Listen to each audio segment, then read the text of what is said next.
Sangkaterbang container na naglalaman umano ng milyong-milyong kilo ng imported na bigas ang ilang buwan nang nakatenga sa ilang pantalan sa Maynila. At nakatutok live si Maris Umali. Maris.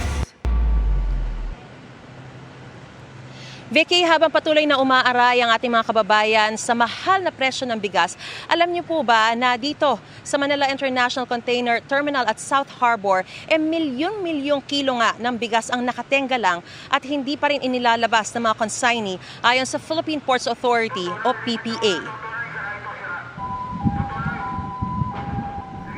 Patong-patong na container na aabot sa halos 500 ang bilang ang ipinakita sa media ngayong hapon ni Philippine Ports Authority General Manager Jay Santiago.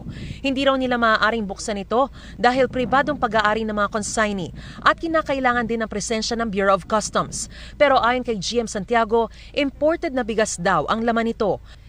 At hindi lang basta-basta dahil aabot sa mahigit 13 milyong kilo ito ng bigas na maaari nang ilabas sa merkado dahil bayad na ang buwis sa BIR at taripa sa customs. Naghihintay na lang na i-pull out ng mga consignee pero hanggang ngayon ay nananatili rito sa Manila International Container Terminal.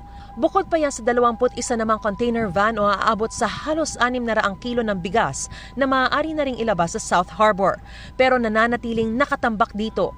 Ang ilan halos isang buwan nang nakatenga sa port, pero may ibang umabot pa ng 275 days dito. Aming pag-aanalisa at sa aming pagtatanong-tanong, karamihan po dito sa mga consignees po na ito ay naghihintay lamang po na tumaas ang presyo ng bigas sa merkado bago po nila ilabas.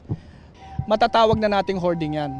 Alarming talaga yun, ano? Nakipag-ugnayan na raw ang PPA sa Department of Agriculture na i-require ang mga consignee na ilabas agad sa loob ng 5 araw ang mga kargamento oras na maklear ng customs, kapalit ng pagbibigay ng permit to import sa mga ito. Para yan po ay maibahagi na po sa merkado at nang mag-stabilize po at bumaba ang presyo po ng bigas. Hanggang 5 araw lang libreng may tetenga ang kargamento sa port. Sa ika-6 hanggang 9 na araw, may multa ng 700 piso kada container kada araw. At pag lumampas pa, ay pagmumultahin na ng 5,000 piso kada container kada araw. Baka doblehin ho natin yung storage fee nila. Simula October 1 ay ipapublish na raw ng Philippine Ports Authority ang listahan ng lahat ng container at consignee na overstaying para malaman ng publiko ang mga nasa likod ng umano'y hoarding na ito at mapilitan din ang mga ito na i-pull out na ang mga kargamento sa lalong madaling panahon. Matatanda ang sinabi kamakailan lang ni Department of Agriculture Secretary Francisco Tiu Laurel Jr. na port congestion ang isa sa mga sanhi kung bakit mataas pa rin ang presyo na imported na bigas sa merkado kahit ibinaba na ang taripa nito. Port congestion, unloading is low.